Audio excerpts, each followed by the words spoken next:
The English High Podcast. Learn English beyond the textbooks.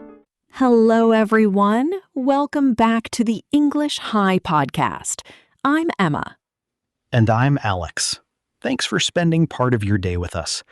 Whether you're driving to work, making dinner, or just relaxing with a cup of coffee, we're really happy you're here. Speaking of coffee, Alex, how many cups have you had today? Are we counting the one that's still in my hand? Absolutely. Then 3. 3? That's impressive. Or maybe a little dangerous. I like to call it professional energy. Professional energy? I think it's just professional caffeine. What about you? How's your week been?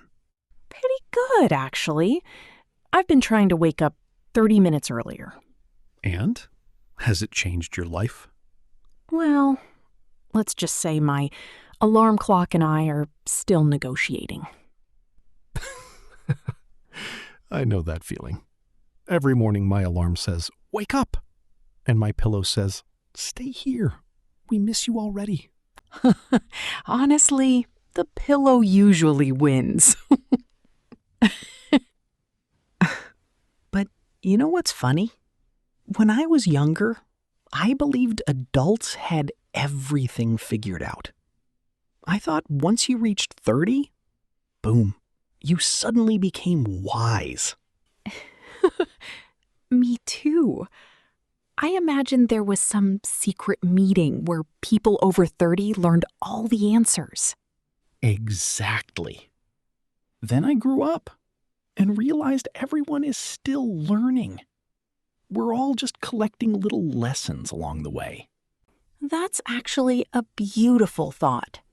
Life doesn't hand us a manual. It gives us experiences. Some are exciting, some are painful, but almost all of them teach us something. And that brings us to today's conversation. Today's topic is, I wish I knew this in my 20s. That's a sentence we hear quite often. But what does it really mean? It doesn't mean your 20s were a mistake. Not at all. It simply means you've learned something valuable through experience. If you could travel back in time, you'd gently tap your younger self on the shoulder and say, "Hey, don't worry so much." Or, "Spend more time learning." Or, "Take better care of yourself." Exactly. Think of life like climbing a mountain. When you reach a higher point, you can finally see the path more clearly. You can't go back and change where you stepped, but you can help someone else who is still climbing. I love that image. Sometimes our biggest mistakes become someone else's best advice. Let's practice a few sentences together. Repeat after us. I learn from my experiences. My future is built one day at a time. I don't need to compare my journey with anyone else's. Fantastic. Remember, confidence isn't something you're born with.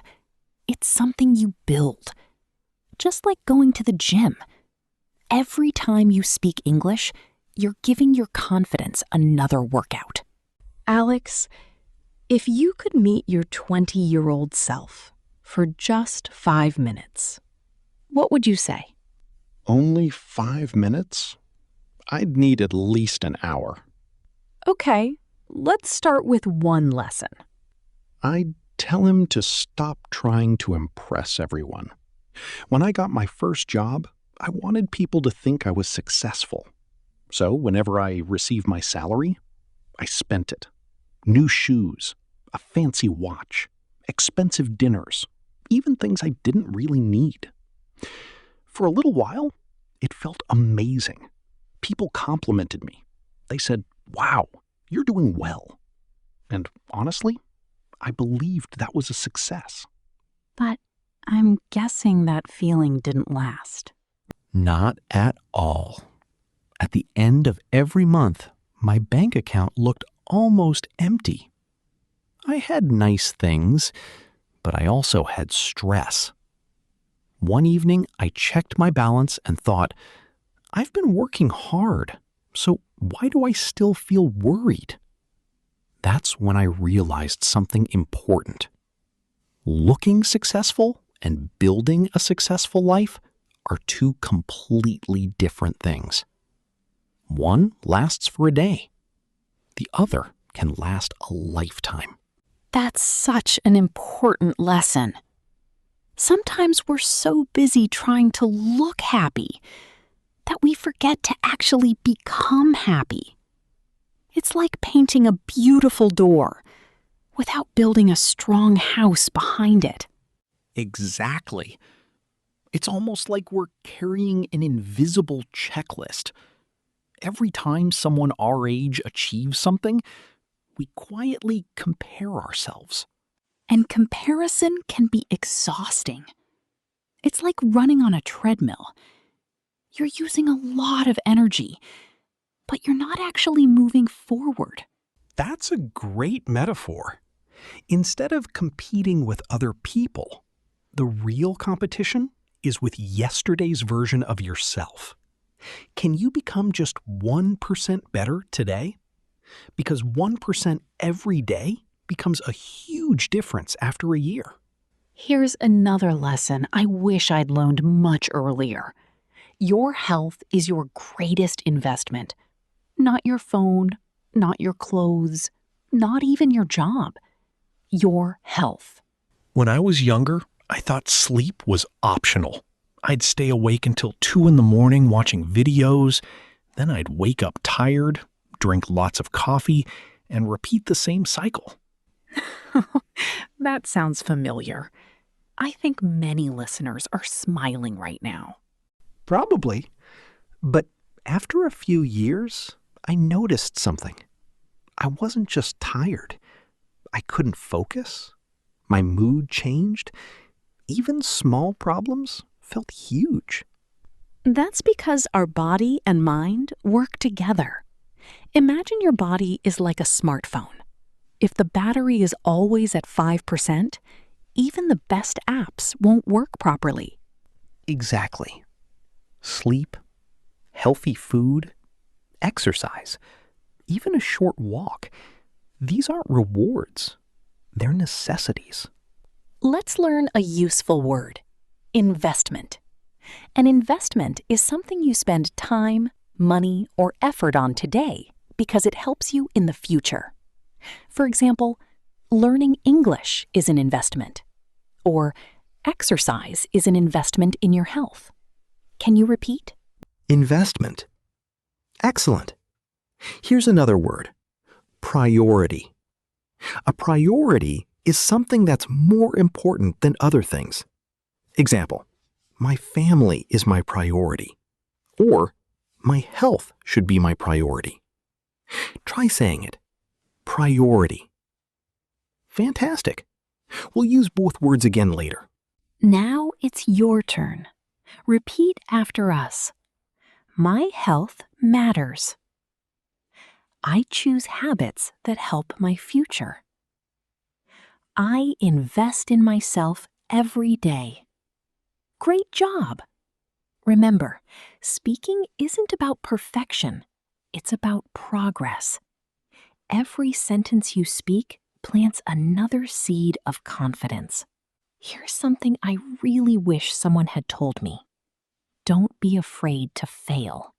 That's easier said than done. Nobody enjoys making mistakes. True. But imagine a child learning to ride a bicycle. Do they fall? Of course. Do they stop forever? No. They get up, try again, and eventually they're riding without thinking.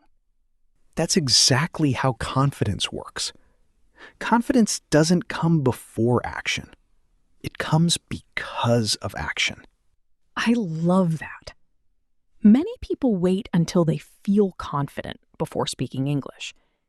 But confidence grows after speaking, not before. Mistakes are stepping stones. Every mistake is another stone helping you cross the river. Without those stones, you never reach the other side.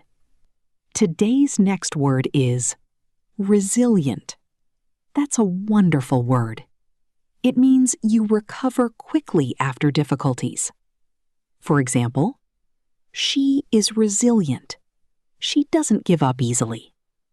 Conversation example: I made a mistake in my presentation. That's okay. Be resilient and try again. Repeat after me. Resilient. Beautiful. That's exactly what language learners become. Emma, I've noticed something about the way you speak. You often say things like, "I've been learning," instead of, "I learned." Why? Great question. When I say, I've been learning English for 5 years, I'm showing that the action started in the past and it's still continuing today. It's something I still do. Exactly. Let's hear another example. I've been reading more books recently. That means I'm still reading them now. Now you try. Repeat after us. I've been working on my confidence. I've been improving my English. Excellent. These sentences sound very natural in everyday conversations. My final lesson is probably the most important one. Choose the people around you carefully, because people influence us more than we realize. Exactly. Spend enough time with optimistic people, and you'll probably become more optimistic. Spend time with people who constantly complain, and negativity slowly becomes normal. Think of your mind as a garden. The people around you help decide what grows there. Encouragement grows flowers. Constant negativity grows weeds. That's why it's so important to protect your environment. Read good books, listen to inspiring conversations, learn new skills, spend time with people who challenge you to become better, not people who make you feel smaller. Before we continue, take a deep breath. Think about one person who has had a positive influence on your life. Now, describe that person in English. Use at least 3 sentences. Don't worry if they're not perfect. Just speak. Every conversation begins with one sentence, and every confident speaker once struggled with their first one. Thank you so much for spending your time with us today. We truly appreciate you being part of our growing community. Every episode, every conversation, and every new word brings you one step closer to becoming a more confident English speaker. Remember, you don't have to be perfect. You just have to keep showing up. One conversation, one new word, one small improvement at a time. Because small daily steps lead to extraordinary journeys. We're not just learning English. We're building confidence, one conversation at a time. Emma and Alex.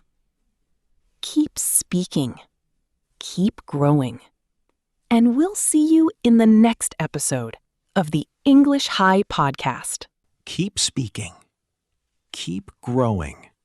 And we'll see you in the next episode of the English High Podcast.